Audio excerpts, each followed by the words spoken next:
Ang pagpunta ni Pablo sa Korinto. Pagkatapos noon, umalis si Pablo sa Athens at pumunta sa Korinto. Nakilala niya roon si Aquila na isang Hudyo na taga Pontus, at ang asawa nitong si Priscilla.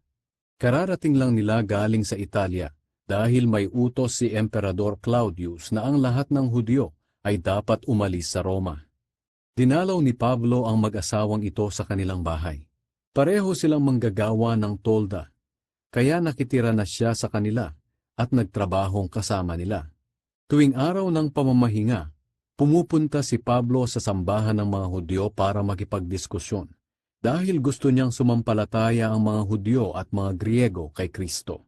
Nang dumating sina Silas at Timoteo mula sa Macedonia, ginamit ni Pablo ang buong panahon niya sa pangangaral ng salita ng Diyos.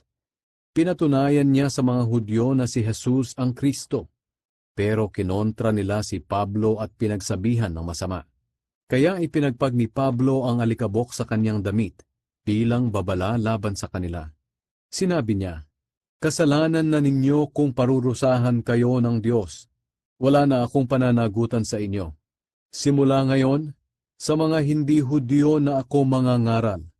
Kaya iniwan niya ang mga Hudyo, at doon siya nakituloy sa bahay ni Titius Justus. Ang taong ito ay hindi Hudyo, pero sumasamba sa Diyos. Ang bahay niya ay nasa tabi mismo ng sambahan ng mga Hudyo. Si Crispus na namumuno sa sambahan ng mga Hudyo at ang kanyang pamilya ay sumampalataya rin sa Panginoong Hesus. At marami pang mga taga-Korinto na nakinig kay Pablo ang sumampalataya at nagpabautismo. Isang gabi nagpakita ang Panginoon kay Pablo sa pamamagitan ng pangitain at sinabi, "Huwag kang matakot. Ipagpatuloy mo ang pangangaral at huwag kang titigil, dahil kasama mo ako. Marami akong tagasunod sa lungsod na ito, kaya walang mangangahas na manakit sa iyo." Kaya nanatili si Pablo sa Korinto sa loob ng 1.5 taon, at itinuro niya sa mga tao ang salita ng Diyos. Pero nang si Galyo na ang gobernador ng Akaya, nagkaisa ang mga Hudyo laban kay Pablo. Hinuli nila siya at dinala kay Galyo para akusahan.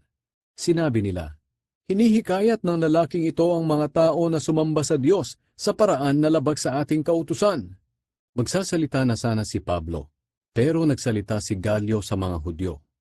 "Kung ang kasong ito na dinala ninyo sa akin ay tungkol sa isang krimen o mabigat na kasalanan, makikinig ako sa inyo.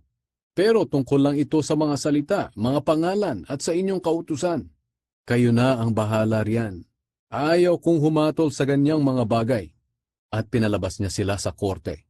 Pagkatapos, hinuli ng mga Griego si Sostenes na namumuno sa sambahan ng mga Hudyo, at ginulpi nila roon mismo sa labas ng korte. Pero hindi ito pinansin ni Galyo.